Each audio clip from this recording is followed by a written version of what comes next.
got this, Charles.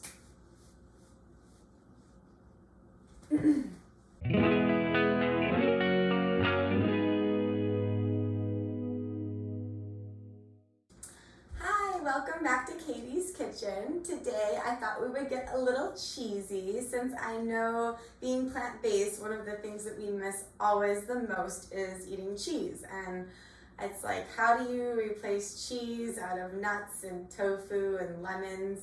Doesn't make sense. Well, I'm gonna make sure that it does make sense today. So we'll start with my most basic recipe and then we'll work our way up into a little more advanced. So the 3 different types of cheeses that we're going to be making today, we're gonna first start off with the easiest one, which is the almond Parmesan. Just involves food processor and a few ingredients that you dump inside. The second one is going to be a tofu feta, which we will bake in the oven. And then the third one is going to be a cashew goat cheese, which we're going to use a blender. So let's get started with the most basic one, which is the almond Parmesan. So the first cheese that we're going to make is the almond Parmesan, and it's super simple. It literally just involves these ingredients and you just dump them inside. So let me show you real quick. Take our almonds. We're gonna have 2 cups of blanched almonds in here.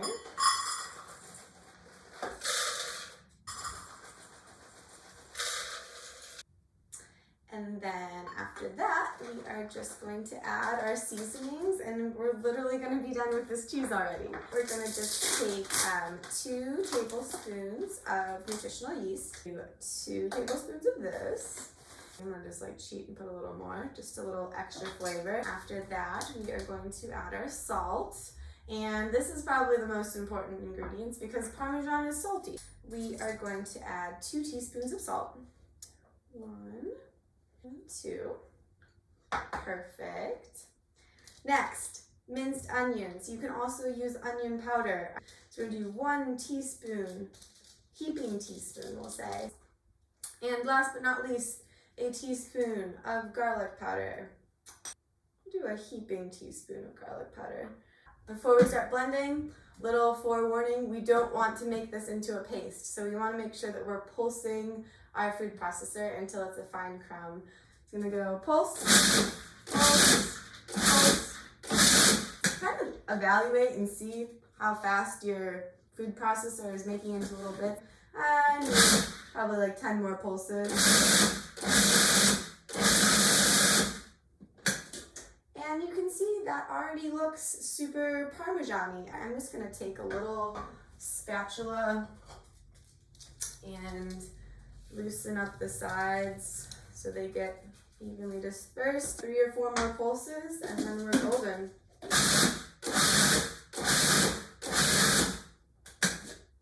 Wow, that's beautiful. Okay, so I can kind of show you here, but that looks like you could get that straight out of like a Parmesan shaker, but way better, way healthier for you, and it's just made out of nuts. So good. Like, you don't think all of these ingredients is gonna taste like Parmesan cheese, but this is actually ridiculous how much this tastes like Parmesan cheese. I could just eat this right out of the container. So, you can see tons of Parmesan cheese used in copious amounts of vegan pizza toppings and whatever else you may like. All right, next one. All right, so the second cheese recipe we're going to be learning how to make is a cashew goat cheese. And this was actually a recipe that was featured in the Honeybee for a while when we had the unbeatable salad. It came with beets and mint and pistachios and greens and lemon dressing. So this is a way that you can get a little bit of honeybee in your kitchen. So to start off, we're going to have soaked cashews. If you forget to soak your cashews, you can always just put them in hot water for a few hours or boiling water, but I find that if I'm making vegan food a lot, I'll just keep soaked cashews and they'll keep in your fridge for like a week. My beloved Miyoko sweater that I love so much, lemon or citric acid, which is the same type of tang, and some salt, and we'll add some chives after, and we'll be ready to go. It's really important to have a high quality blender when you're making this cheese. If you don't, that's totally fine, and you'll get the same flavor. It just might have a little bit of a grit to it. To get started, we're going to take our soaked cashews, scoop out 2 cups here, and 2. And so after this, we're going to add a 1/2 cup of melted butter. And whenever I say butter, I mean vegan butter. And then next up, we are going to add our lemon juice. So we're going to do just about 2 lemons. It's probably equivalent to like a 1/4 cup of lemon juice. I explained in an earlier video that citric acid is also a replacement for lemons. For this recipe, I'm actually going to use the lemon because I want the moisture of the lemon. So I'm just going to squeeze these in right with my hands, and I just catch the seeds. It's super rustic. You could use a lemon juicer if you'd like. I kind of just like to put my thumb right in there and squeeze it all out. So after you add the lemons, we're just going to add a little bit of salt because salt brings out flavor. So we'll just do about a teaspoon of salt in here. There we go.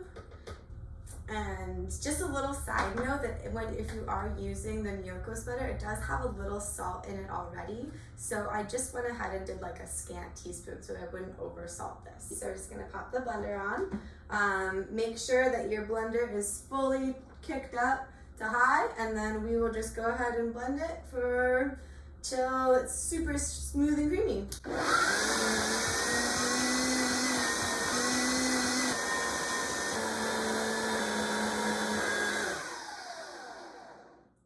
Let's take a peek and see. Oh yeah, that is super smooth. And get a little taster here to see if we need to adjust the flavors at all. No, I think that's wonderful.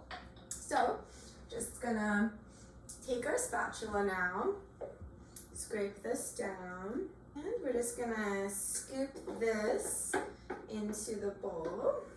And now once we have our nice creamy goat cheese cashew mixture, we're just gonna add in a few fresh herbs for a little added flavor. So I just have a few chives here that we'll chop up real quick, and you just fold them over in half a few times to make it easy.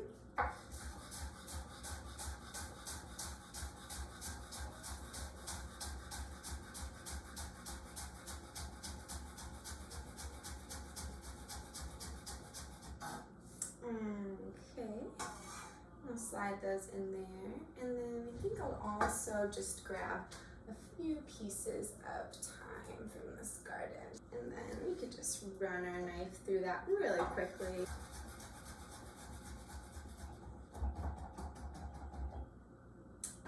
Alright, just give this a quick little stir.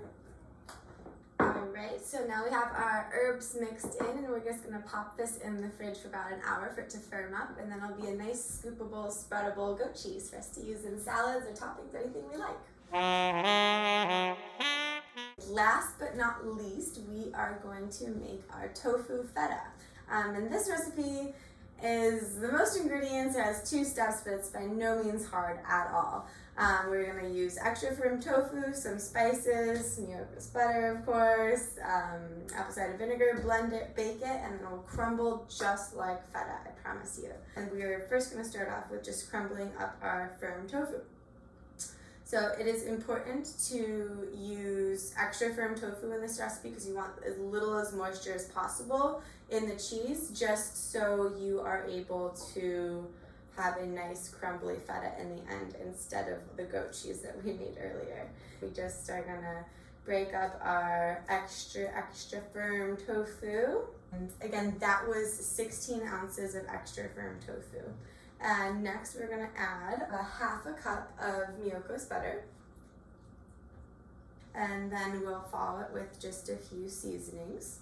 2 teaspoons of salt today, because feta is a little bit salty, a little saltier than the goat cheese that we made. 1 and 2. Next up, we are going to add a little bit of granulated garlic. We'll just do 1 teaspoon of the garlic. There we go. after this. This is kind of the funky ingredient, but we're actually going to add dried dill to this recipe. We're just going to use a 1/4 teaspoon of our dried dill. And then for this recipe, I'm actually going to switch it up, and we're going to do citric acid for this one. So just do like a scant 1/4 teaspoon of the citric acid. And because we didn't use the lemon juice in this recipe, I'm going to just substitute it by bumping up the liquid content by adding just a few tablespoons of purified water. So do 1, 2, and then for a little extra tang, we're also going to do a little apple cider vinegar. We're just going to do 1 tablespoon of apple cider vinegar. So we're going to do 2 tablespoons of nutritional yeast. And oh my goodness, I think we're already done. So after we have all those yummy ingredients in there, we got the butter, the tofu, the seasonings. We're just going to blend this on high again. We're going to make sure it's extra super, super creamy.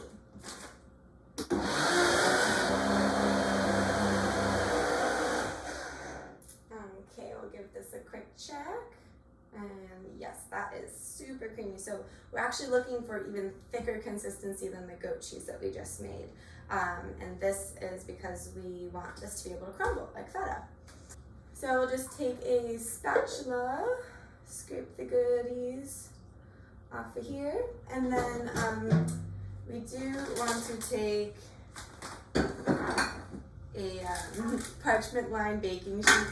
It is totally ready to eat right now if you want more of like a spreadable cheese, but if we're going for feta, we want to make sure it crumbles. So we're just gonna dump our mixture inside here. And again, we are not making a cake. We don't need it to look pretty or anything. We're just doing this to dry out the cheese, and then we're gonna crumble it anyways. All right, so once we have that, we're just smear it around in the parchment paper, and once we're done with that, we'll get all the last little goodies out. So we're gonna pop this in the oven for about 10-15 minutes, and what we're looking for is you wanna see a few cracks form on the top, and when you touch it, it's gonna be a little bit firm to the touch, and that's when you know it's ready to crumble. So stay tuned. So while our tofu feta is cooking in the oven, I can show you a peek at what our goat cheese is turning out like. So as you can see here, we have totally firmed up, and I'm just gonna show you with a little ice cream scoop how we can make really beautiful little goat cheese dollops on any of our salads. See how that just scoops right like ice cream? And then look at that. This was only in the refrigerator for like 30 minutes, not even an hour, and you can see how much it's already firming up. Once you have your cute little goat cheese, you can also serve this alongside vegetables or sourdough. I wish I had some sourdough to spread it on, but I just finished my loaf, so I'll show you with a little carrot how yummy this is. Oh, I am so excited to see how this has turned out.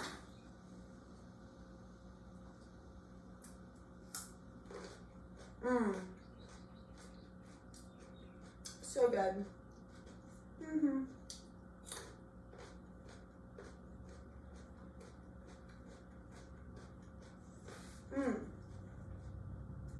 And this is another great thing to bring to like a party as an appetizer if you're just tired of bringing hummus or something like that to dip with your carrots. I think hummus is totally overdone, but if you bring an herbed cashew goat cheese, I'm sure that you can totally impress your friends, and it has so much flavor.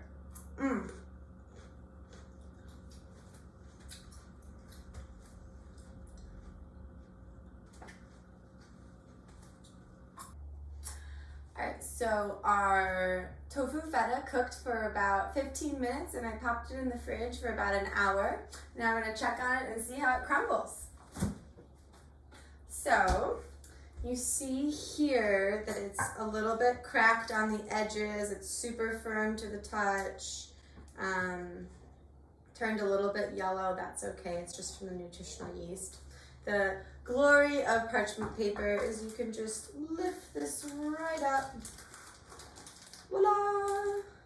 set it on the cutting board, and then you are ready to cut your cheese into whatever size shape or cube or crumble that you want. So I'll just take a little piece off here. You can see how that just totally cracks apart and crumbles, and it does look a tiny bit like tofu because we use tofu, but the taste is not at all like tofu, I promise you. Wow. Yeah, it really has that like tart, tang, saltiness with a little bit of that like grittiness that feta has.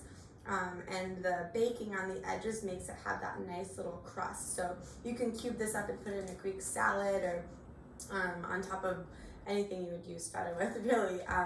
Or you could just eat it by yourself. I mean, I might finish this before we're done. So good.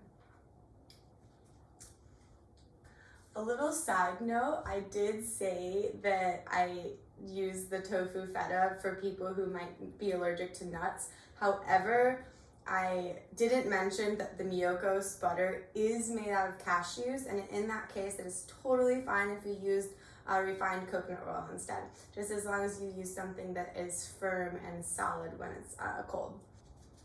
So there you have it, 3 different types of cheeses, all super versatile, very different from another, and hopefully you'll have some fun creating your own vegan cheese boards, maybe get a little creative with your salads or your pizzas or your toast next time you're looking to cook. Thank you. I don't know how to end these things.